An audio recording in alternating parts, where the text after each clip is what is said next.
Welcome to right news. Political remark కార్యక్రమానికి స్వాగతం. ఆంధ్రప్రదేశ్లో మరో ఎన్నికల సంగ్రామానికి తెరలేవనుంది. స్థానిక సంస్థలైన గ్రామ పంచాయతీ, మున్సిపల్, కార్పొరేషన్ ఎన్నికలకు సిద్ధం కావాలంటూ రాష్ట్ర ఎన్నికల కమిషనర్ నీలం సాహ్ని అధికారులను ఆదేశించింది. ఈ క్రమంలో రాష్ట్రంలోని ప్రధాన రాజకీయ పార్టీల్లో అలజడి మొదలైంది.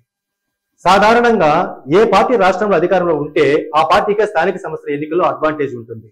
అయితే ప్రస్తుతం రాష్ట్రంలో అలాంటి పరిస్థితి లేదంటూ అసెంబ్లీ ఎన్నికల సమయంలో ఇచ్చిన హామీలను కూటమి ప్రభుత్వం నిలబెట్టుకోలేకపోయింది. కాబట్టి టీడీపీ, జనసేన, బీజేపీ పార్టీలకి పెద్ద ఎదురుదెబ్బ తగలనుందని కేవలం వ్యవస్థల్ని, పోలీసుల్ని మేనేజ్ చేసి ఎన్నికలకు సిద్ధం కావాల్సిందే తప్ప ప్రజాబలం కూటమి పార్టీలకి లేదని విపక్ష పార్టీలు ఆరోపిస్తున్నాయి.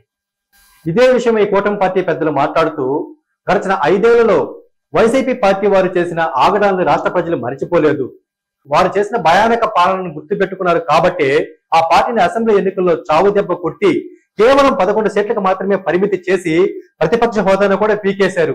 ఇదే ఫలితాలు రానున్న స్థానిక ఎన్నికల్లో జరగబోతాయని, ఇకపోతే ఎన్నికల హామీల విషయానికి వస్తే ఈ 10 నెలల్లోనే కొన్ని హామీలను అమలు చేసేశామని, అతి త్వరలోనే మిగిలిన హామీలను కూడా నెరవేర్చి ప్రజా మద్దతుతో అసెంబ్లీ ఎన్నికల్లో లాగా స్థానిక సంస్థల ఎన్నికల్లో తమ సత్తా చాటుతామని కూటమి పార్టీలు ధీమాని వ్యక్తం చేస్తున్నాయి. రాజకీయ పార్టీల మాటలు ఎలా ఉన్నా రానున్న స్థానిక ఎన్నికలు డి అంటే డి అనే విధంగా ఉండే అవకాశం ఉందని రాజకీయ విశ్లేషకులు అంటున్నారు.